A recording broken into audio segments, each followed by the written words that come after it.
Welcome to Betrayal Affairs. In today's video, we step into a story that begins with what seems like a simple arrangement, a young woman needing a place to stay while finishing college. But as days stretch into weeks and weeks into months, what starts as safety and familiarity slowly transforms into tension, temptation, and choices that no one could have predicted. This is Ava's story, and once you hear it, you'll understand why she'll never look at trust, loyalty, or family the same way again.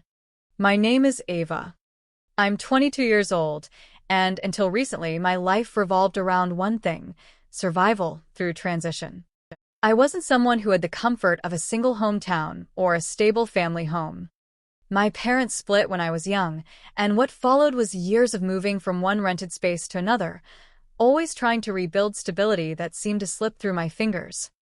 I poured myself into academics and creativity. Art became my anchor, something no relocation or broken promise could take away. I'm in my final year of college now, studying graphic design, chasing deadlines with caffeine-fueled nights, and an endless stream of freelance gigs just to cover tuition. But this story isn't about school or design.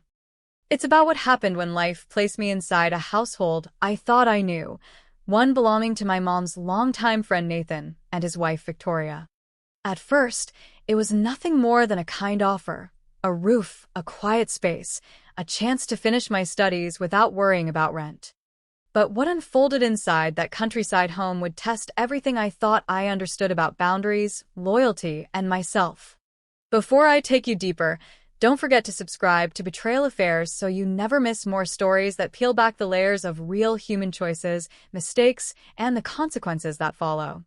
And if you find yourself already drawn in, go ahead and hit that like button. It helps us bring you more of these gripping journeys. Now, let me start at the beginning. Nathan wasn't just a vague figure from my mother's past. He'd been present in small but meaningful ways throughout my childhood. The kind of adult who remembered your birthday even when your parents forgot, the kind who showed up at your art fair and clapped louder than anyone else. He wasn't flashy or overbearing. He was steady, calm, the kind of person who felt like a safe harbor in life's storms. So when my mom had to travel overseas for work and suggested I stay with Nathan and his wife, I didn't hesitate. Their countryside house was nothing like the cramped apartments I had grown up in. It was wide and open, with fields stretching out behind it like a painting, sunlight streaming through tall windows each morning, and a silence so complete you could hear the rustle of leaves outside. At first, I tucked myself neatly into the role of a guest. My room was at the far end of the hallway, cozy, quiet, a space that felt like mine even though it wasn't. I tiptoed around their routines, careful not to intrude, keeping to myself and my assignments. But living under the same roof has a way of pulling you closer, of making you notice things you wouldn't otherwise. Victoria, Nathan's wife, was someone I had to figure out. She was elegant, older than Nathan by a few years, with a sharp presence that filled a room. She wasn't unkind to me, but I often felt like a visitor in her carefully maintained world. Still, she offered me advice: how to cook rice perfectly, how to keep herbs fresh longer, and in her own way, she seemed to want me comfortable. The tension I first felt softened, but never fully disappeared. And then there was Nathan. Seeing him every day, not as my mother's friend who showed up now and then, but as a man moving through the rhythms of his life, changed things. He carried himself with an ease I hadn't noticed before. His patience, his quiet humor, the way he paid attention when I spoke.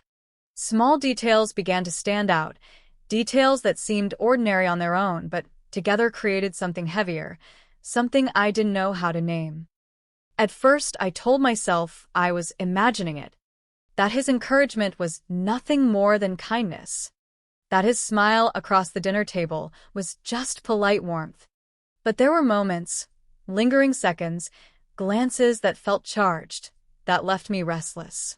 One afternoon, while I was sketching at the dining table, Nathan stopped to look. "You've got real talent, Ava," he said softly. "Your mom always knew you'd make something of this." It wasn't just his words. It was the way he looked at me when he said them, not at the sketch, but at me. My chest tightened. I brushed it off, pretended to focus on my drawing, but that moment stayed with me long after. Days passed, and the atmosphere shifted in ways that were subtle but impossible to ignore. A hand brushing mine when passing me a plate. His voice low and steady when he asked about my projects. The way he listened, truly listened, as though my dreams and fears mattered. Meanwhile, Victoria seemed increasingly absent. Trips into the city, evenings with friends, nights when the house was silent except for the two of us. And in those quiet evenings, the air felt heavier, like a storm waiting to break. There's one evening I'll never forget. Dinner had been simple: pasta, salad, and laughter that came too easily, like both of us were trying not to notice something else. Afterward, Nathan excused himself to lie down for a while. Victoria had gone out, leaving the house unnervingly quiet. I sat in my room with a sketch pad on my lap, but the pencil hovered uselessly over the page. The silence pressed in, restless and insistent. My heart pounded, though I couldn't explain why. And before I fully realized what I was doing, I found myself walking down the hallway. The door to Nathan's room was ajar. A strip of warm light spilled into the hallway. My steps slowed, every part of me screaming to turn back, yet I didn't. I paused at the doorway, my breath caught in my chest. He was there, lying on his back, one arm folded beneath his head, his face softened by the fading light. Peaceful. Unaware. Something about the sight rooted me to the spot. I didn't know what I wanted, only that I couldn't move. Then, clumsily, my elbow nudged a vase on the bedside table. It toppled with a sharp clink. Nathan stirred. His eyes fluttered open, heavy with sleep, confusion flickering before recognition. Ava. His voice was groggy, but gentle. What are you doing here? Heat rushed to my cheeks. I stammered. I didn't mean to wake you. I was just... Words collapsed. He sat up slowly, rubbed his eyes, and then offered me the kind of smile that could undo anyone's defenses. Patient. Warm. But this time, something deeper in it made my chest tighten. It's okay, he said softly. You don't need to explain. The room shrank around us. My breathing quickened. I whispered, I just wanted to talk. For a moment, he studied me in silence. Then he sighed, shifted slightly, and patted the space beside him. Come here, Ava. You know you can always talk to me. My legs felt heavy, but some invisible pull guided me forward. The mattress dipped beneath me as I sat.